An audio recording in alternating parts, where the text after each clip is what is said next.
Hello my dears, നമുക്കിന്ന് 10ാം ക്ലാസ്സിലെ സമാന്തര ശ്രേണികൾ എന്ന ചാപ്റ്ററിലെ സ്ഥാനവും പദവും എന്ന ഭാഗം ഒന്ന് നോക്കാം. ഇപ്പോൾ എന്താണ് സമാന്തര ശ്രേണികൾ നമുക്ക് മനസ്സിലായി. എന്താണ്? ഒരു പദത്തിൽ നിന്ന് തുടങ്ങി ഒരേ സംഖ്യ കൂട്ടി കൂട്ടി വരിക. അതായത് ഇപ്പോൾ നമ്മൾ ഇരട്ടസംഖ്യകൾ എടുക്കുകയാണെങ്കിൽ 2, 4, 6, 8 ഇതൊരു സമാന്തര ശ്രേണിയാണ് പറയാം. കാരണം എന്താണ്? ഇവിടെ 2ൽ തുടങ്ങി 2 കൂടി കൂടി വരികയാണ് അല്ലേ. ഇപ്പോൾ 1, 3, 5, 7 എന്നുള്ള ഒറ്റസംഖ്യ ആണെങ്കിൽ ഇവിടെ 1ൽ തുടങ്ങി 2 വീതം കൂടി വരിക. അപ്പോൾ ഇവരൊക്കെ നമുക്ക് എന്ത് പറയാം? സമാന്തര ശ്രേണിയാണെന്ന് പറയാം. ഇനിയിപ്പോൾ ടെക്സ്റ്റിൽ തന്ന 2 നമ്പറാണ്. 1ൽ തുടങ്ങി 1 ആദ്യത്തെ പദം, രണ്ടാമത്തെ പദം 11. അപ്പോൾ ഇനി അടുത്ത പദങ്ങൾ നമുക്ക് ഉണ്ടാക്കാൻ പറ്റുമോ എന്നാണ് ചോദിച്ചത്. അപ്പോൾ നമുക്ക് നമുക്ക് എളുപ്പമാണ് അല്ലേ, നമുക്ക് ഈസി ആയിട്ട് ഉണ്ടാക്കാം. എങ്ങനെയാണ്? അടുത്ത പദമാണ് നമുക്ക് 1ഉം 2ഉം പദങ്ങൾ കിട്ടി. അപ്പോൾ മൂന്നാമത്തെ പദം കിട്ടാൻ നമ്മൾ എന്ത് ചെയ്യും? നമ്മൾ ആദ്യം ഇവിടുത്തെ പൊതുവ്യത്യാസം എത്രയെന്ന് കണ്ടുപിടിക്കണം. പൊതുവ്യത്യാസം നമ്മൾ എങ്ങനെ കാണുക? നമ്മൾ രണ്ടാമത്തെ പദത്തിൽ നിന്നും അതിൻ്റെ തൊട്ട് മുന്നുള്ള പദം കുറയ്ക്കുക. അപ്പോൾ 11ൽ നിന്നും 1 മൈനസ് ചെയ്യുമ്പോൾ നമുക്ക് എന്ത് കിട്ടും? 10 കിട്ടും. അപ്പോൾ ഇവിടുത്തെ പൊതുവ്യത്യാസം 10ആണ്. അപ്പോൾ എന്ത് ചെയ്യുക? ഇനി 11ൻ്റെ കൂടെ 10 കൂട്ടുക. അപ്പോൾ മൂന്നാമത്തെ പദം കിട്ടും. അപ്പോൾ നമുക്ക് എത്ര കിട്ടി? 11ഉം 10ഉം കൂട്ടുമ്പോൾ 21 കിട്ടി. അടുത്തത് വീണ്ടും 10 കൂട്ടുമ്പോൾ 31, 41 ഇങ്ങനെ ഈ ശ്രേണി പോവും. ഇവിടുത്തെ പൊതുവ്യത്യാസം എത്രയാണ്? 10ആണ് ഇവിടെയുള്ള പൊതുവ്യത്യാസം. അപ്പോൾ ഇനി നമ്മളോട് ചോദിക്കുകയാണ്, 1 ഒന്നാം പദമാണ്, പക്ഷേ ഈ 11 എന്നുള്ളത് മൂന്നാം പദമാണ്. എന്നിട്ട് ഇങ്ങനെ ഈ ശ്രേണി പോകുന്നുണ്ട്. അങ്ങനെയാണെങ്കിൽ ഇപ്പോൾ ഒന്നാമത്തെ പദം 1ഉം രണ്ടാമത്തെ പദം നമുക്ക് തന്നിട്ടില്ല, മൂന്നാമത്തെ പദമാണ് 11 തന്നത്. അങ്ങനെയാണെങ്കിൽ ഈ ശ്രേണി ഫുള്ളൊന്ന് കണ്ടുപിടിക്കാൻ പറ്റുമോ? ഇവിടെ രണ്ടാം പദം നിങ്ങൾക്ക് കണ്ടുപിടിക്കാൻ പറ്റുമോ എന്ന് ചോദിക്കുകയാണ്. അപ്പോൾ നമുക്ക് ഇവിടെ 10ആണ് പൊതുവ്യത്യാസം നമുക്ക് പറയാൻ പറ്റില്ല. കാരണം എന്താണ്? ഇവിടെ തൊട്ടടുത്തടുത്ത 2 പദങ്ങൾ കിട്ടുമ്പോഴാണ് നമുക്ക് പൊതുവ്യത്യാസം കാണാൻ പറ്റുക. ഒരു പദത്തിൽ നിന്നും അതിൻ്റെ തൊട്ട് മുന്നുള്ള പദം മൈനസ് ചെയ്യുമ്പോൾ കുറയ്ക്കുമ്പോഴാണ് നമുക്ക് എന്ത് കിട്ടുക? പൊതുവ്യത്യാസം കിട്ടുക. പക്ഷേ ഇവിടെ 11ൻ്റെയും 1ൻ്റെയും ഇടയിലുള്ള നമ്പർ നമുക്ക് തന്നിട്ടില്ല. അപ്പോൾ നമ്മൾ എന്ത് ചെയ്യും? നമുക്കറിയാം പൊതുവ്യത്യാസം നമ്മൾ ഡി എന്നുള്ള ലെറ്റർ കൊണ്ട് നമ്മൾ എടുത്തു. അതായത് സ്മാൾ ലെറ്റർ ഡി പൊതുവ്യത്യാസം വിചാരിച്ചോ. അപ്പോൾ ഈ പൊതുവ്യത്യാസം എത്രയും നമുക്ക് അറിയില്ല അല്ലേ. അപ്പോൾ നമ്മൾ എന്ത് ചെയ്യുക? ഇവിടെ ഈ 1ൻ്റെ കൂടെ ഡി കൂട്ടുമ്പോൾ നമുക്ക് എന്ത് കിട്ടും? ഈ രണ്ടാം പദം കിട്ടും ആണല്ലോ. അപ്പോൾ ഈ രണ്ടാമത്തെ പദം എന്താണ്? 1ൻ്റെ കൂടെ ഡി കൂട്ടിയതാണ്. ഇനി അതിൻ്റെ കൂടെ വീണ്ടും ഒരു ഡി കൂട്ടുമ്പോൾ നമുക്ക് എന്ത് കിട്ടും? 11 കിട്ടും. 1ൻ്റെ കൂടെ ഒരു ഡി, ഒരു പൊതുവ്യത്യാസം കൂട്ടുമ്പോൾ നമുക്ക് എന്ത് കിട്ടി? നമുക്ക് രണ്ടാം പദം കിട്ടി. അതിൻ്റെ കൂടെ വീണ്ടും ഡി കൂട്ടുമ്പോൾ നമുക്ക് എന്ത് കിട്ടിയിട്ടുണ്ട്? 11. അത് മൂന്നാം പദം എന്ന് പറഞ്ഞാൽ ശരിക്കും ഇവിടെ എന്താണ്? 1ൻ്റെ കൂടെ ഡി കൂട്ടിയതാണ് രണ്ടാം പദം. അതിൻ്റെ കൂടെ വീണ്ടും ഒരു ഡി കിട്ടി. കാരണം കൃത്യമായിട്ട് ഇങ്ങനെ കൂട്ടി ഒരു പൊതുവ്യത്യാസം ഇങ്ങനെ കൂട്ടി വരികയല്ലേ. അപ്പോൾ ഇവിടെ നമുക്ക് എന്ത് ചെയ്യാം? ഇവിടെ നമുക്ക് 1 പ്ലസ് ഡി പറഞ്ഞാൽ 2D ആണ് 11. മൂന്നാമത് നമുക്ക് തന്നിട്ടുണ്ട്. അപ്പോൾ നമുക്ക് ഈ ഡി ഇവിടുന്ന് കണ്ടുപിടിക്കാമല്ലോ. അപ്പോൾ നമുക്ക് ഇതെന്താ നമുക്ക് പറയാം? 1ൻ്റെ കൂടെ പൊതുവ്യത്യാസത്തിൻ്റെ ഇരട്ടി കൂട്ടുമ്പോൾ നമുക്ക് എന്ത് കിട്ടി? മൂന്നാമത്തെ പദം കിട്ടി. 1ൻ്റെ കൂടെ ഇത് 2D എന്ന് പറഞ്ഞാൽ എന്താണ്? ഇരട്ടിയാണ്. ഡി പറഞ്ഞാൽ ഒരു പൊതുവ്യത്യാസം, 2 കൊണ്ട് ഗുണിക്കുമ്പോൾ അതെന്താണ്? അത് 2D ആയി. 2D പറഞ്ഞാൽ ഇത് ഇരട്ടിയായി അല്ലേ. അപ്പോൾ 1ൻ്റെ കൂടെ പൊതുവ്യത്യാസത്തിൻ്റെ ഇരട്ടി കൂട്ടുമ്പോൾ നമുക്ക് എന്ത് കിട്ടി? നമുക്ക് 11 കിട്ടേണ്ടതാണ്. അപ്പോൾ നമുക്ക് എങ്ങനെ ഡി കണ്ടുപിടിക്കാം? ഒന്നില്ലെങ്കിൽ നമുക്ക് മനക്കണക്ക് കൂട്ടാം. അതായത് 1ൻ്റെ കൂടെ 2, അതായത് 11ൻ്റെ കൂടെ 11 കിട്ടണമെങ്കിൽ 1ൻ്റെ കൂടെ ഡീൻ്റെ ഇരട്ടി കൂട്ടണം. നമുക്ക് ഈസി ആയിട്ട് നമുക്ക് ഒരു ബുദ്ധിമുട്ടില്ല, നമുക്കത് കണ്ടുപിടിക്കാൻ എങ്ങനെ അറിയോ? ഇവിടെ നമുക്ക് ഈ 2D അത് ഇവിടെ തന്നെ നിർത്തി. 2D ഇത് ഇവിടെ നിർത്തിയേ. ഇനി ഈക്വൽ എഴുതി. ഈക്വലിൻ്റെ ഇപ്പുറം എന്തുണ്ട്? 11 ഉണ്ട്. ഇനി ഈ 1 കണ്ടോ? ഈ 1 നമുക്ക് ഈ ഇക്വേഷൻ ഈക്വലിൻ്റെ ഇപ്പുറത്ത് ഡി ഈക്വൽ ടു ഒരു ഇക്വേഷൻ കിട്ടണം. ഇതാണ് നമ്മുടെ എയിം. ഡി ഈക്വൽ ടു എത്രയും നമുക്ക് കിട്ടണം. അപ്പോൾ ഇതിന് വേണ്ടിയിട്ട് നമ്മൾ എന്ത് ചെയ്യാം? ആദ്യം ഈ ഡി ഉള്ള ഈ ഒരു ഇത് കണ്ടോ? ഈ 2D എന്ന് പറഞ്ഞാൽ 2ൻ്റെ കൂടെയാണ് ഇരിക്കണത് അല്ലേ. അപ്പോൾ 2Dനെ ഇവിടെ നിർത്തിയിട്ട് 1 അപ്പുറത്തേക്ക് തട്ടി. അപ്പുറത്തേക്ക് തട്ടാന്ന് പറയുമ്പോൾ ഇവിടെ 1 എന്താ? +1 ആണ്. ഈ ഈക്വൽ ഒരു പാലമായിട്ട് കണക്കാക്കുക. പാലം ഈ +1 ഈക്വലിൻ്റെ അപ്പുറത്തേക്ക് അടിക്കുമ്പോൾ എന്താവും അറിയോ? -1 ആവും. അപ്പോൾ എന്തായി? 2D = 11 - 1 ആയി. അപ്പോൾ നമുക്ക് 11 - 1 എന്ന് നമുക്കറിയാം. 2D = 11 1 പോകുമ്പോൾ നമുക്ക് 10 കിട്ടി. ഇനി നമുക്ക് എന്താ? ഡി കണ്ടുപിടിക്കണം. അപ്പോൾ ഇനി ഡീനെ മാത്രം നിർത്തി. ഡീൻ്റെ കൂടെ ആരാളുള്ളത്? ഇവിടെ 2 × D = 10 ഉള്ളത് നമുക്ക് കിട്ടിയിരിക്കണത്. ഇനി നമുക്ക് ഡി കണ്ടുപിടിക്കാൻ ഡീനെ മാത്രം ഇവിടെ നിർത്തിയിട്ട് 2നെ നമ്മൾ അപ്പുറത്തേക്ക് തട്ടും. അപ്പോൾ 2നെ അപ്പുറത്തേക്ക് തട്ടുക ഈക്വലിൻ്റെ അപ്പുറത്തേക്ക് പോകാമെന്ന് പറഞ്ഞാൽ ഒരു കാര്യം ആലോചിക്കുക. പ്ലസ് ആണെങ്കിൽ ഈക്വലിൻ്റെ അപ്പുറത്തേക്ക് പോകുമ്പോൾ അത് മൈനസ് ആവും, മൈനസ് ആണ് ഈക്വലിൻ്റെ അപ്പുറത്തേക്ക് പോകുമ്പോൾ അത് പ്ലസ് ആവും, ഇൻറ്റു ആണ് ഇപ്പുറത്തുള്ളത്, അത് മൈനസിൻ്റെ അങ്ങോട്ട് പോകുമ്പോൾ അത് ഹരണമായിട്ട് മാറും. ഇവിടെ ഹരണമാണെങ്കിൽ അത് ഈക്വലിൻ്റെ അപ്പുറത്തേക്ക് പോകും, ഈ ഹരണമാണ് ഈക്വലിൻ്റെ അപ്പുറത്തേക്ക് പോകുന്നത് എന്താണ് ഗുണനായിട്ട് മാറും. അപ്പോൾ ഇവിടെ നോക്ക്, ഇവിടെ ഗുണനാണ്, 2നെ ഇവിടെ ഗുണിച്ചിരിക്കുകയാണ് അല്ലേ. അപ്പോൾ ഡി ഈക്വൽ ടു വരുമ്പോൾ 2ൻ്റെ കൂടുതൽ ഗുണനം 2 അങ്ങോട്ടാണ് ചാടുമ്പോൾ എന്താവും, ഈ 10 ഓൾറെഡി ഇവിടെ ഉണ്ട്, അത് ഇവിടെ തന്നെ ഇട്ടു, ഈ 2 ഇവിടേക്ക് പോകുമ്പോൾ അതെന്തായി ഹരണമായി മാറി. അപ്പോൾ 10/2 എന്ന് പറഞ്ഞാൽ നമുക്ക് അറിയാം അത് എന്താണ് 5ആണ്. അപ്പോൾ ഇവിടുത്തെ പൊതുവ്യത്യാസം നമുക്ക് കിട്ടി എന്താണ് ഡി ഈക്വൽ ടു 5 എന്ന് കിട്ടി. ഇവിടുത്തെ പൊതുവ്യത്യാസം നമുക്ക് എന്ത് കിട്ടി, 5 കിട്ടി. അപ്പോൾ ഇനി നമുക്ക് സുഖമായിട്ട് കണ്ടുപിടിക്കാമല്ലോ. ഇനി നമ്മളെങ്ങനെ കണ്ടുപിടിക്കാം, നമുക്ക് കിട്ടിയത് 1 കിട്ടി, 1ൻ്റെ കൂടെ 5 കൂട്ടണം, അപ്പോൾ നമുക്ക് എന്ത് കിട്ടി, 6 കിട്ടി. 6ൻ്റെ കൂടെ അടുത്ത് നമുക്ക് നമ്മുടെ ഇവിടെ തന്നിട്ടുണ്ട് 11 തന്നിട്ടുണ്ട്. ഇനി അടുത്ത് നമുക്ക് വേണമെങ്കിൽ ആ 11ൻ്റെ കൂടെ 6 കൂട്ടുമ്പോൾ 17, ഇങ്ങനെ ഈ ശ്രേണി പോവും. ഇവിടുത്തെ പൊതുവ്യത്യാസം എത്രയാണ്, 5ആണ്. ഇനി പേജ് നമ്പർ 15 ആദ്യം മുകളിൽ കുറച്ച് ക്വസ്റ്റ്യൻസ് കൊടുത്തിട്ടുണ്ട്. എന്താണ് ചുവടെ കൊടുത്തിരിക്കുന്ന ഓരോ സമാന്തര ശ്രേണിയിലും ചില സംഖ്യകൾ എഴുതിയിട്ടില്ല, അവയുടെ സ്ഥാനം ഇങ്ങനെ റൗണ്ട് ആക്കിയിട്ട്, അതായത് ഡാഷ് കൊണ്ട് സൂചിപ്പിച്ചിരിക്കുന്നു. ഈ സംഖ്യകൾ കണ്ടുപിടിക്കുക. അപ്പോൾ ഫസ്റ്റ് ആൾ ആരാന്നറിയോ, ഫസ്റ്റ് ആള്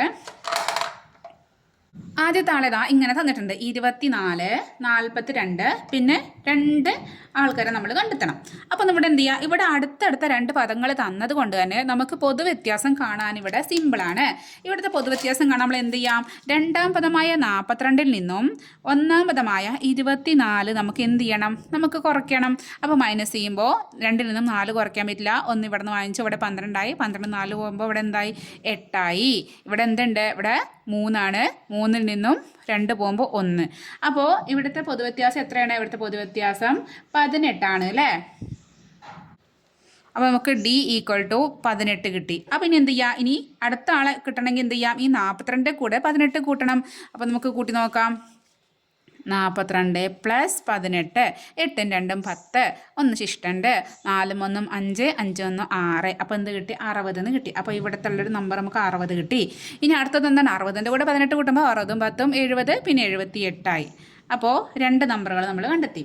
ഇനി അതിലടുത്ത ക്വസ്റ്റ്യൻ എന്താണ്, ഇങ്ങനെയാണ് അല്ലേ. ഇതിലും തന്നെ ഇവിടെ ഒന്നാമതും തന്നിട്ടില്ല, നമുക്ക് 2ഉം 3ഉം തന്നിട്ടുണ്ട്. അടുത്തടുത്ത 2 പദങ്ങൾ തന്നാൽ നമുക്ക് പൊതു വ്യത്യാസം കാണാൻ എന്ത് ചെയ്യുക, ഈ പദത്തിൽ നിന്നും ഈ പദം കുറയ്ക്കുക. അപ്പോൾ ഇവിടെ എന്താണ്, 42-ൽ നിന്നും 24 കുറയ്ക്കാനാണ്. ഇവിടെ നമ്മൾ 42-ൽ നിന്നും 24 കുറച്ചു. അപ്പോൾ നമുക്ക് ഇവിടെ കിട്ടിയിട്ടുണ്ട് ഡി ഈക്വൽ ടു എന്താണ്, 18 തന്നെയാണ്. ഇനി എന്താ ചെയ്യേണ്ടത്, ഇനി നമുക്ക് ഒന്നാമതും കിട്ടണം.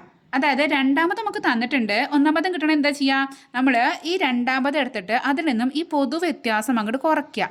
അപ്പോൾ ഈ രണ്ടാമതായി 24, അതിൽ നിന്നും പൊതുവ്യത്യാസത്തിന് 18, അത് കുറയ്ക്കുമ്പോൾ എന്ത് കിട്ടും, 4-ന്ന് 8 പോവില്ല. അപ്പോൾ നമ്മൾ 14 എടുത്തു, 14-ന്ന് 8 പോകുമ്പോൾ നമുക്ക് എത്ര കിട്ടും, 6 കിട്ടും. ഇനി ഇവിടെ 1 അപ്പോൾ ഇവിടെ 1-ൽ നിന്ന് 1 മൈനസ് ചെയ്യുമ്പോൾ നമുക്ക് 0. അപ്പോൾ 6 ഇവിടുത്തെ ഒന്നാം പദം. ഇനി എന്ത് ചെയ്യണം, 42-ലൂടെ 18 കൂട്ടുമ്പോൾ അടുത്ത പദം നമുക്ക് എന്ത് കിട്ടി, നമ്മൾ ഇവിടെ കൂട്ടിയതാണ്, 42-ലൂടെ 18 കൂട്ടിയപ്പോൾ നമുക്ക് 60 കിട്ടി. അപ്പോൾ അടുത്ത പദം ഇവിടെ 60 കിട്ടി.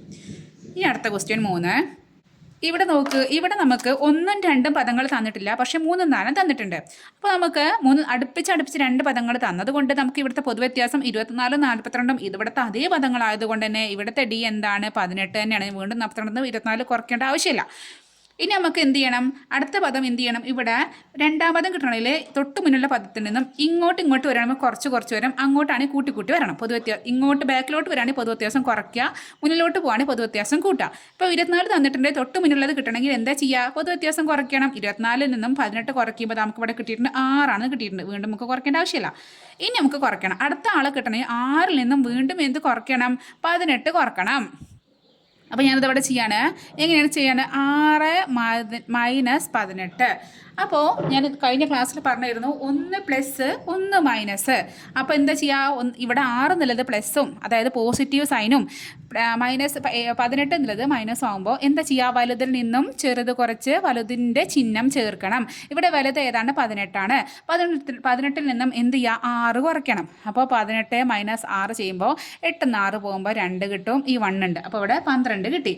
ഇനി എന്ത് ചെയ്യണം, വലുതിൻ്റെ ചിഹ്നം ചേർക്കണം. വലുത് എന്താണ്, 18 അല്ലേ, 18-ൻ്റെ ചിഹ്നം മൈനസ് അല്ലേ. അപ്പോൾ നമ്മൾ എന്താണ്, നമ്മൾ മൈനസ് 12 ആണ്. അപ്പോൾ നെഗറ്റീവ് 12 ആണ് ഇവിടെ കിട്ടുക. മനസ്സിലായോ? ഇനി അടുത്ത ക്വസ്റ്റ്യൻ. ഇനി അടുത്ത നോക്ക്, ഇവിടെയാണ് നമുക്ക് ഡൗട്ട് വരിക. കാരണം അടുത്തടുത്ത രണ്ട് പദങ്ങൾ തന്നിട്ടില്ല. അടുത്തടുത്ത പദങ്ങൾ തരാത്ത സമയത്ത് നമ്മൾ അപ്പം എന്ത് ചെയ്യണം? നമ്മൾ ഡൗട്ട് അടിച്ച് നിൽക്കാൻ പാടില്ല. നമ്മൾ പഠിച്ചതാണ് എന്താണ് 24 ഒന്നാം പദം. അപ്പോൾ ഈ 24ൻ്റെ കൂടെ ഒരു പൊതുവ്യത്യാസമായ ഡി കൂട്ടുമ്പോൾ നമുക്ക് ഇവിടെയുള്ള നമ്പർ കിട്ടി. അപ്പോൾ ഇവിടെയുള്ള നമ്പർ എന്താണ്? 24 + ഡി ആണ്. ഇനി അതിൻ്റെ കൂടെ വീണ്ടും ഒരു ഡി കൂട്ടുമ്പോഴാണ് നമുക്ക് മൂന്നാം പദമായ 42 കിട്ടേണ്ടത്. ഇതാണ് രണ്ടാം പദം. ഇത് എത്ര ഒരു നമ്പറാണ് നമുക്ക് അറിയില്ല. ആ നമ്പറിൻ്റെ കൂടെ പൊതുവ്യത്യാസമായ ഡി കൂട്ടുമ്പോഴാണ് നമുക്ക് 42 കിട്ടേണ്ടത്. അപ്പോൾ എന്താ വരിക? 24ൻ്റെ കൂടെ 2 ഡി കൂട്ടിയ ഡി + ഡി പറഞ്ഞാൽ 2D. അപ്പോൾ നമുക്ക് എഴുതാം 24 + 2D = 42 എന്ന് എഴുതി. ഇനി നമ്മൾ നേരത്തെ ചെയ്ത പോലെ തന്നെ ഇവിടെ ഡി കണ്ടുപിടി = നമ്മുടെ ഇക്വേഷൻ ആക്കി മാറ്റണം. അപ്പോൾ ഡി അല്ലേ 2Dനെ ഇവിടെ നിർത്തി ഈക്വൽ എഴുതി. ഈക്വലിൻ്റെ അപ്പുറം എന്തുണ്ട്? 42 ഓൾറെഡി ഉണ്ട്. ഇനി 24 ഇവിടെ എന്താണ്? പോസിറ്റീവാണ്, പ്ലസ് ആണ്. ഇതിന് ഈക്വലിൻ്റെ അപ്പുറം ഈക്വൽ ഒരു പാലമായിട്ട് കണക്കാക്കുക. പാലത്തിനിടയ്ക്ക് പോസിറ്റീവ് അപ്പുറത്തേക്ക് ചാടുമ്പോൾ എന്തായി? മൈനസായി. അപ്പോൾ 42ൽ നിന്നും എന്ത് കുറയ്ക്കണം? നമ്മൾ 24 കുറയ്ക്കണം. 42 24 കുറയ്ക്കുമ്പോൾ നമുക്ക് അറിയാം എന്താ കിട്ടുക? 2D = 18 കിട്ടും അല്ലേ? നമ്മൾ നേരത്തെ ഇവിടെ കുറച്ചതാണ്. ഇനി നമുക്ക് ഡി കണ്ടുപിടിക്കണം. ഡി കണ്ടുപിടിക്കാൻ നമ്മൾ എന്ത് ചെയ്യുക? ഇവിടെ 2 ഇത് പറഞ്ഞാൽ 2 × ഡി ആണ്. അപ്പോൾ ഇവിടെ ഡി മാത്രമാകുമ്പോൾ ഡി ഈക്വലിൻ്റെ ഇവിടെ 18 ഉണ്ട്. എന്നിട്ട് എന്ത് ചെയ്യാം? ഈ × ഡീനെ ഇങ്ങോട്ട് വരുമ്പോൾ ഹരണമായിട്ട് മാറി. 18/2 എന്ന് പറഞ്ഞാൽ നമുക്കറിയാം 9 ആണ് അതിൻ്റെ ഡി. അപ്പോൾ ഇവിടുത്തെ പൊതുവ്യത്യാസം പറഞ്ഞാൽ 9 ആണ്. അപ്പോൾ നമുക്കിനി സുഖമായി. അപ്പോൾ നമുക്കിവിടെ പൊതുവ്യത്യാസം ഡി = 9 കിട്ടി. ഇനി എന്ത് ചെയ്യുക? നമുക്ക് 24ൻ്റെ കൂടെ ആദ്യം 9 കൂട്ടാം. അപ്പോൾ 24 + 9 9 4 13 ഇവിടെ 3 ഇട്ട് ഇനി 1 2 നമ്മുടെ കൂട്ടി. അപ്പോൾ ഇവിടെ 33 നമുക്ക് കിട്ടി. അപ്പോൾ ഇവിടെ രണ്ടാം പദം 33 കിട്ടി. ഇനി 42ൻ്റെ കൂടെ എന്ത് ചെയ്യുക? വീണ്ടും നമുക്ക് പൊതുവ്യത്യാസമായ 9 കൂട്ടുക. അപ്പോൾ 42 + 9 കൂട്ടുമ്പോൾ 9 2 എന്ന് പറഞ്ഞാൽ 11 ആണ്. 1 ഇവിടേക്ക് 1 കൂട്ടി. അപ്പോൾ 5. അപ്പോൾ 51 എന്ന് അടുത്ത പദം കിട്ടി. ഓക്കെ, ഇനി അടുത്ത ക്വസ്റ്റ്യൻ നോക്കാം. ഇനി അടുത്ത കേസിൽ ഇവിടെ തന്നെ അടുത്തടുത്ത പദങ്ങൾ തന്നിട്ടില്ല. രണ്ടാം പദം 24 തന്നിട്ടുണ്ട്. നാലാം പദം 42 തന്നിട്ടുണ്ട്. ഇവിടെ നമ്മൾ എന്ത് ചെയ്യണം? ഇവിടത്തെ നമ്മൾ നമ്മുടെ പൊതുവ്യത്യാസം കണ്ടുപിടിക്കണം. അപ്പോൾ ഇവർ രണ്ടുപേരും നമുക്ക് എടുക്കാം. ഇവർ രണ്ടുപേരും എടുക്കുമ്പോൾ 24ൽ കൂടി എന്ത് ചെയ്യണം? ഒരു ഡി ആഡ് ചെയ്യുമ്പോൾ, അതായത് ഈ 24 എടുത്തു. 24 കൂടി ഒരു പൊതുവ്യത്യാസമായ ഡി കൂട്ടുമ്പോൾ നമുക്ക് ഇവിടെയുള്ള നമ്പർ കിട്ടി. ഈ നമ്പർ ഇതാണ്. ഇനി അതിൽ കൂടെ വീണ്ടും ഒരു ഡി കൂട്ടുമ്പോഴാണ് നമുക്ക് എന്ത് ചെയ്യുക? നമുക്ക് 42 കിട്ടുക. അവിടെ ഡി പറഞ്ഞാൽ പൊതുവ്യത്യാസം. 24 കൂടിയ പൊതുവ്യത്യാസം കൂട്ടിയപ്പോൾ ഈ നമ്പർ അതിൻ്റെ അടുത്ത നമ്പർ കിട്ടി. അതിലൂടെ വീണ്ടും പൊതുവ്യത്യാസം കൂട്ടിയപ്പോൾ നമുക്ക് 42 കിട്ടി. അപ്പോൾ നമുക്ക് കിട്ടിയ സമയം എഴുതാം. 24 + ഡി + ഡി = 42. 24 + ഡി + ഡി എന്ന് പറഞ്ഞാൽ 2D ആണ് = 42. ഇനി 2Dനെ മാത്രം ഇവിടെ നിർത്തി. ഈക്വലിൻ്റെ അപ്പുറം എന്തുണ്ട്? 42 ഉണ്ട്. ഇനി 24നെ അങ്ങോട്ട് കൊണ്ടുപോകണം. 24 ഇവിടെ പ്ലസ് ആണ്. അങ്ങോട്ട് പോകുമ്പോൾ എന്താവും? മൈനസ് ആവും. അപ്പോൾ 42 നിന്നും 24 മൈനസ് ചെയ്യുമ്പോൾ നമുക്ക് എന്ത് കിട്ടി? 2D = നമുക്ക് മൈനസ് ചെയ്യുമ്പോൾ 18 കിട്ടും. ഇനി ഇവിടെ 2 × ഡി ആണ്. അപ്പോൾ ഡി = ഇവിടെ × 2 അങ്ങോട്ട് പോകുമ്പോൾ എന്താവും? ഹരണമായി മാറും. /2 പറഞ്ഞാൽ അതെന്തായി? 9 ആൻസർ. അപ്പോൾ നമുക്ക് ഇവിടുത്തെ പൊതുവ്യത്യാസം വീണ്ടും ഇവിടുത്തെ പൊതുവ്യത്യാസമാണ് 9 കിട്ടിയില്ലേ? അപ്പോൾ ഡി = 9 ആണ്. ഇനി എന്ത് ചെയ്യണം? നമുക്ക് 24 കൂടെ ആ 9 കൂട്ടാം. 24 കൂടെ 9 കൂട്ടുമ്പോൾ നമ്മളിവിടെ ചെയ്തിട്ടുണ്ട് 33 ആണെന്ന്. ഇനി നമുക്ക് ഒന്നാമതും കിട്ടും. എന്ത് ചെയ്യണം? 24ൽ നിന്നും 9 കുറയ്ക്കണം. തൊട്ട് പിറകിലാകുമ്പോൾ കുറയ്ക്കില്ല വേണ്ട. അപ്പോൾ 24 - 9 ആകുമ്പോൾ 4 9 പോകില്ല. ഒന്നും കൂടി എടുത്തു 14. 14ൽ നിന്ന് 9 പോകുമ്പോൾ നമുക്ക് എന്ത് കിട്ടും? നമുക്ക് 5 കിട്ടും. ഇനി ബാക്കി ഇവിടെ നിന്നിട്ട് 1 ഉണ്ട്. അപ്പോൾ നമുക്ക് ഇവിടുത്തെ നമ്പർ എന്താ കിട്ടി? 15 കിട്ടി. ഇനി ഇവിടുത്തെ കേസിൽ അടുത്ത 6ാമത്തെ ക്വസ്റ്റ്യനിൽ 24 ആദ്യത്തെ പദം തന്നു, രണ്ടാം പദം തന്നില്ല, മൂന്നാം പദം തന്നില്ല, നാലാം പദമാണ് തന്നിരിക്കുന്നത്.